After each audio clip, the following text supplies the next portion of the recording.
देखिए, constitution of India ने भी बनाए हैं प्रोविजंस की औरतों के लिए स्पेशल प्रोविजन बनाने हैं, जहाँ लगता है एडिक्वेट रिप्रेजेंटेशन नहीं है वहाँ देनी है। तो आप हम यहीं से शुरू करते हैं ना, मैं बाहर क्यों जाऊँ? हम लेजिस्लेटर्स की या कॉरपोरेटर्स की या पॉलिटिकल लोगों के पॉलिटिकल एम्प्लॉयमेंट बहुत ज़्यादा है, लेकिन मैं यही कहती हूँ कि सरकार को यहाँ मुझे नहीं लगता यहाँ कोई ऐसी काबिल औरतें नहीं, मैं तो चलो I am just a new born baby, लेकिन यहाँ और बहुत बड़े कद की हमारी वकला हजरात हैं जो लेडीज़ हैं, मुझे लगता है रिप्रेजेंटेशन होनी चाहिए वही।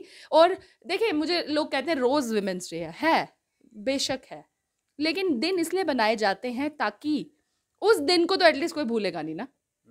जैसे दिवाली, ईद, होली, हमारा क्रिसमस, वो क्यों मनाए जाते हैं? ताकि अगर पूरे 365 दिन कोई कुछ ना करे तो एक दिन तो याद करेगा, इसीलिए ये आज मनाया गया। और मैं देख रही हूँ आगे पीछे हर्ष उल्लास एकदम, लोग तो मेला है ये, मतलब सुबह से अनगिनत विशेस, ऐसे लग रहा है कि it's a festival. And I wish कि ग्राउंड पे भी उस तरीके की हमारी रिप्रेजेंटेशन। देख रहे हैं न्यूज़ सर इंडिया और मैं हूं अरफाज अहमद डांग।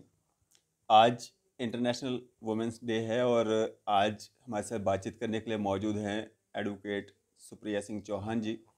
मैम, स्वागत है आपका न्यूज़ सर इंडिया में। Thank you Arfaz. Supriya ma'am, अगर बात करें हम आज के दिन की, काफ़ी अहम हो जाता है आज का दिन, खासकर वुमेंस के लिए। कैसे देखते हैं वुमेंस डे को जो सेलिब्रेट किया जाता है? आपकी अगर हम बात करेंगे एज एन एडवोकेट, क्या बदलाव देखते हैं आप और किस तरह से इस दिन को आप सेलिब्रेट करते हैं?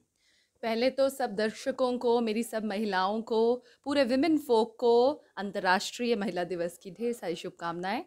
अरफाज जी, अब तो ये सेंचुरी ही औरतों की है कहा गया है, और इस बार यूनाइटेड नेशंस का थीम है। देखें, हम ना बेसिक एम्यूनिटीज़ के लिए लड़ रहे हैं, थीम पहुंच चुका है डिजिट ऑल पे, कि अब आपको डिजिटल वर्ल्ड में भी औरत को पीछे नहीं रखना है, क्योंकि बताया गया कि अगर आप आर्टिफिशियल इंटेलिजेंस की बात करेंगे तो औरतों का बहुत बड़ा योगदान है, अगर आप कंप्यूटर्स में बात करेंगे तो औरतों का बहुत बड़ा योगदान है, अगर एप्लीकेशंस बनानी है, सॉफ्टवेयर्स या किसी, आप देखेंगे सॉफ्टवेयर जो ये कंपनीज एमएनसीज हैं उनकी हेड्स औरतें तक हैं। लेकिन उसका मतलब ये नहीं है कि जो ज़मीनी तय है या सतह है उस पर औरतों का क्या कंडीशन है, आपको वो देखना है, क्योंकि किसी भी मुल्क या वर्ल्ड या यूनिवर्स में औरतों का क्या स्टेटस है, वो आप वहाँ के गांव में जो औरतों का स्टेटस है या जो नीचे के स्तर पे औरतों का स्टेटस है वो वहाँ से पता चलता है। अब मैं वकील हूँ, मैं गाड़ी में सुबह आऊँ या स्कूटी पे आऊँ या मैं मुझे कोई ड्रॉप करे, वो नहीं स्टेटस बताता जो एक गांव में एक औरत, या जो हिंदुस्तान अगर आप देखेंगे अनऑर्गेनाइज्ड है हिंदुस्तान, 68 टू अब 70 मुझे लगता है ज़्यादा ही हो गया होगा, कम नहीं हुआ होगा। तो आपने अगर एक्चुअली में रियलिटी देखनी है ना कि औरतों का स्टैंडर्ड ऑफ लिविंग क्या है, कंडीशंस क्या है, आपको उनको पढ़ना है। जो हम लोग हैं ये हम कुछ परसेंटेज हैं, हमें भी अभी लड़ना है। लेकिन हाँ, मैं औरतों को बार बार ये बोलती हूँ कि आपको विक्टिमाइजेशन शो नहीं करनी है, आपको हर बार ये नहीं बोलना है कि मेरे साथ मैं प्रताड़ित ही हूँ, मेरे पे ज्यादती ही हो रही है। जहाँ हो रही है वहाँ लड़े, वहाँ बोले, लेकिन जहाँ देखें आदम और हवा हुए, एडम ईव हुए तो दुनिया चली। तो जो संसार का संचालक है ना वो औरत और आदमी के साथ होता है, वी को एग्जिस्ट। हम ये नहीं बोल सकते कि आदमी ना ही हो तो औरतें ही औरतें हों, औरतें ही औरतें हों, या हम ये नहीं कह सकते कि आदमी ही हो और औरतें ना हो। कानून, भारत के संविधान, भारत के आईन ने बहुत हक दिए हैं, बहुत हक, लेकिन उसकी प्रैक्टिकल ग्राउंड रियलिटी में उसकी रियलाइजेशन है या नहीं है वो आप भी जानते हैं, मैं भी जानती हूँ। मैं एक वकला हूँ, मैं एक लॉयर हूँ, लेकिन मुझे भी पता है कि हमें अपने हक भी लेने के लिए लड़ना पड़ता है। तो कहीं ना कहीं ऐसा नहीं है, वो समाज अब नहीं रहा है जहाँ औरत प्रताड़ित है, वायलेंसेस ही हैं। मैं हर बार उन लोगों को कहती हूँ कि हर वक्त ये ना कहें कि हम जहाँ भी जाते हैं हमें सांस लेने को नहीं मिलती, ऐसा नहीं है। आदमी हमारे साथ चलते हैं, हाथों में हाथ मिला के चलते हैं, लेकिन कहीं ना कहीं जिनका दायित्व हमारे टूवर्ड्स है वो है सरकार, उसको जेंडर ब्लाइंड होना पड़ेगा। जैसे कहते हैं ना कि जो सरकार है उसके सामने ना रेस होती है, ना सेक्स होता है, ना जेंडर होता है, ना रिलीजन होता है, ना कास्ट होती है, उस ना रीजन होता है। वैसे ही सरकार को देखना पड़ेगा कि जहां 15 आदमी है वहां क्या एक औरत लगा के बहुत बड़ी बात हो गई। अगर आप हमारे जम्मू कश्मीर हाईकोर्ट की बात करेंगे तो यहाँ जो सरकार का पैनल है एडवोकेट्स का, वहाँ सिर्फ वो भी बहुत देर बोलने के बाद अब एक औरत नियुक्त हुई हैं जो अब बनाई गई सीनियर एजी, लेकिन बहुत सारी औरतें और भी हैं जिनको रिप्रेजेंटेशन देने की ज़रूरत है। मैंने पहले भी बोला था कि हमारी औरतें काफ़ी कर चुकी हैं। अगर आप जब कोर्ट में देखेंगे, देखिए इस कोर्ट के अंदर औरत आदमी नहीं है, वकील है। वकील का जिसने ये जामा पहना हुआ है वो वकील है। वो ना औरत है, ना आदमी है, ना हिंदू, ना मुसलमान, ना बड़ी कास्ट का, छोटी कास्ट का, ना रीजन का। लेकिन कहीं ना कहीं ये होना तो सरकार को है ना। मैं पावर में हूँ तो मैं तो, अगर ये कहते हैं सेंचुरी, तो मैं लोगों को ये दिखा दूं कि नहीं, आपको रिप्रेजेंटेशन, मैं नहीं बोलती हूँ कि आप औरतों का ही समाज बना दो, लेकिन मैं कहती हूँ हक हकूक जो हैं वो बराबर के दें। जब स्टेट को प्रोटेक्ट करना है, स्टेट की ड्यूटी है कि हमें अच्छा माहौल देना है जीने के लिए, हमें अच्छा माहौल देना है काम करने के लिए। विदाउट एनी शक, without any doubt, we are provided a very good environment, तभी हम काम कर सकते हैं। घर से निकलते हैं, सुबह यहाँ आते हैं। अगर आप सोचें अच्छा एनवायरनमेंट ना हो तो कोई काम नहीं कर सकता। तो वो बातें बहुत पीछे रह चुकी हैं। ठीक है, जहाँ वायलेंसेस होती होंगी, जहाँ हैरेसमेंट्स होती होंगी, जहाँ कोई प्रॉब्लम होती होगी, वहाँ होती है, वहाँ हम उन लोगों के लिए भी बोलते हैं। लेकिन औरत को हर वक्त ये नहीं बोलना मैं विक्टिम हूँ। विक्टिमाइजेशन से क्या होता है, कहते हैं नेगेटिविटी इतना रूट कर जाती है अंदर कि आप वही हो जाते हैं। हमारे में कहा जाता है कि सरस्वती जुबान पे रहती है।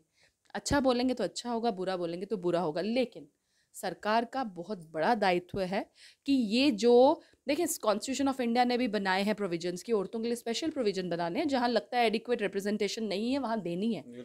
तो आप हम यहीं से शुरू करते हैं ना, मैं बाहर क्यों जाऊँ। हम लेजिस्लेटर्स की या कॉरपोरेटर्स की या पॉलिटिकल लोगों के पॉलिटिकल एम्प्लॉयमेंट बहुत ज़्यादा है।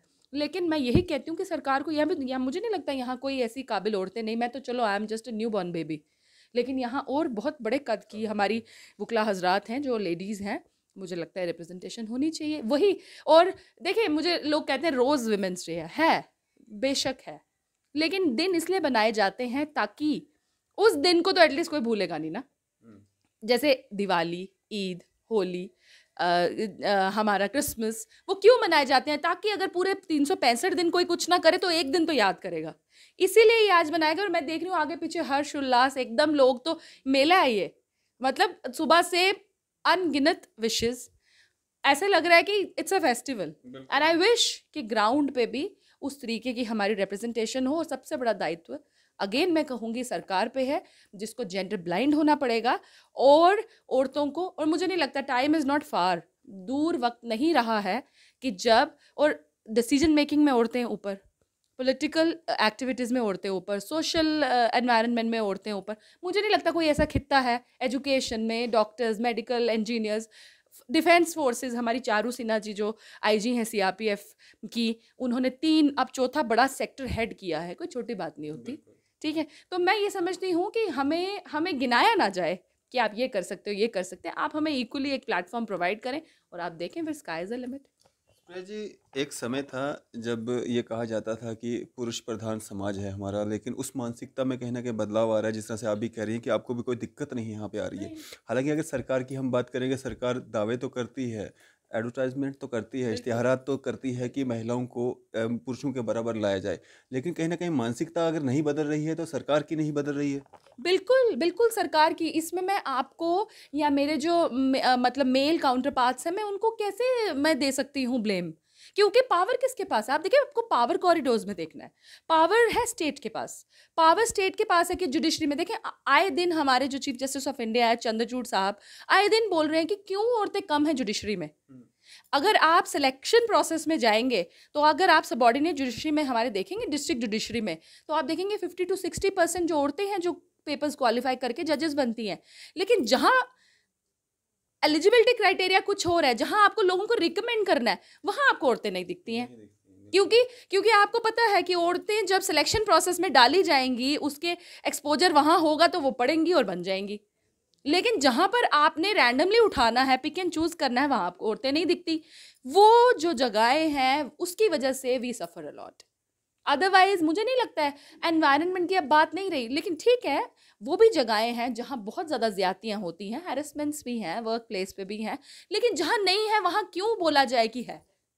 मैं क्यों ना मानूं कि मेरे जो मेल कलीग्स हैं या जो मेरे काउंटर पार्ट्स हैं, वो हमें एक कंड्यूसिव एनवायरनमेंट देते हैं। अब उनका भी नहीं, मेरा अपना फ़र्ज़ बनता है कि मैं किस तरीके से अपना माहौल बनाऊं। हाँ, जब मेरे माहौल को कोई बहुत ज़्यादा विशिएट करने की कोशिश करेगा तो बहुत लोग हैं उस माहौल को ठीक करने के लिए। औरत को सशक्त फ़ील करना है, होना नहीं है। अब बहुत कुछ कर दिया गया है, पेपर्स पे इतना कुछ आ गया है, एम्पावरमेंट एम्पावरमेंट। अब हम भी कभी-कभी मुझे लगता है जब ये लेजिस्लेशंस की ओवर यूज़ करती हैं कुछ महिलाएँ, तो मुझे लगता है ओवर एम्पावरमेंट हो गई कि ज़्यादा ही पढ़ लिया। लेकिन जो रियलिटी है ना, जहाँ उनको डिसीजन मेकर्स बनना है, जो आज से 2000 साल पहले थी। अगर आप हमारे ऋग्वेदास को देखेंगे अरफाज जी, तो उस टाइम पर औरतें आदमियों के साथ कांधे से कांधा मिलाकर डिसीजन लेती थी। हमारा स्टेटस तो कम हुआ है, गिरा है। अब लेकिन दोबारा रिवाइव हो रहा है, तो मैं ये नहीं कहूँगी, मुझे नहीं लगता औरतें कम है। सेल्फ हेल्प ग्रुप्स हैं, बेहतरीन काम कर रही हैं। वाटरशेड मैनेजमेंट पे हमारे जो गांव हैं जम्मू कश्मीर के, बेहतरीन काम कर रही हैं। जो फैक्ट्रीज हैं उनमें औरतों की बहुत बड़ी तादाद है। रॉ मटेरियल वो बना रही हैं, फिनिश गुड्स वो बना रही हैं। वो मेरी प्रॉब्लम नहीं है। मेरी ये प्रॉब्लम है कि जो स्टेट है ना, जब उसके पास पावर है, तो जब वो देखे ना, उसके एक हाथ ये और एक हाथ ये, इन दोनों हाथों पे नजर जानी चाहिए, क्योंकि एक आदमी है, एक औरत है। देखें, आप तो थर्ड जेंडर भी है। पहले तो हम औरतों से ही नहीं बाहर निकल पा रहे, तो हम उनकी रिकॉग्निशन फिर करेंगे। हमें उनके साथ भी भेदभाव नहीं करना। लेकिन जब औरतों की बात आती है, तो मैं कहती हूँ कि जो स्टेट है ना, वो आंखें बंद कर ले और जो उसको लगता है काबिल है उसको दे। वो औरत हो, वो आदमी हो। क्यों 17 आदमियों के साथ या 20 आदमियों के साथ 2 औरतें रखनी है या 3 रखनी है? क्यों 5 आदमी होंगे तो 1 औरत ही? मैं मानती हूँ काबिलियत नहीं है, आप डिस्कार्ड कर दें। लेकिन आपने खुद देखा है फोर्सेस में अवर लेडीज आर डूइंग स्टुपेंडसली। कल ही सीआरपीएफ ने एक नई अपनी किताब निकाली है, श्वसिनी समथिंग लाइक दैट। तो उसका मतलब है कि मतलब उन्होंने रिकॉग्नाइज किया है अपने अपने कुछ अच्छी चीज़ों को। तो मुझे ये लगता है कि जहाँ पर हमारी एक अच्छी कंट्रीब्यूशन है, हमें उस अच्छी कंट्रीब्यूशन के लिए हमारी रिकॉग्निशन होनी चाहिए और हमें कंधे से कंधा मिलाकर चलना चाहिए। आप हमें अपॉर्चुनिटीज़ दें। अगर आपको लगेगा कि नहीं कोई कर पा रहा, यार्ड स्टिक वो रखें ना, कि अगर आपको लगता है जो अच्छा नहीं करता उसको डिस्कार्ड कर दें। तो मुझे लग रहा है हैप्पीली फीमेल्स विल गो। लेकिन कहा यही जाता है कि अगर लेबर दोनों की तरफ डाली जाए तो औरत जो है वो ज़्यादा उसमें मैनूवर डालती है, उसको बेटर फ्रूट्स निकाल के देती है, क्योंकि घर भी चलाती है, संसार भी चलाती है। जहाँ भी रहती है आपको अलग ही माहौल दिखेगा। आप देखेंगे एक जगह ऐसी होगी जहाँ औरत नहीं होगी, एक जगह ऐसी होगी जहाँ सिर्फ मर्द होंगे। तो एक ही औरत के होने से बहुत फ़र्क रहते हैं, क्योंकि सेंचुरीज से उसके अंदर एक इमोशनल टच है, घर को चलाने का उसका एक रवायत है। तो मुझे लगता है कि हाथ से हाथ मिलाकर चलना चाहिए। सुप्रिया जी, क्या एक मैसेज रहेगा आपका आज वुमेंस डे स्पेशल पे? मैं यही कहूँगी कि अपनी लेडीज़ को कि आप टोटली एम्पावर्ड हैं, आपको अवेयर होने की ज़रूरत है और आपके लिए बहुत हक है।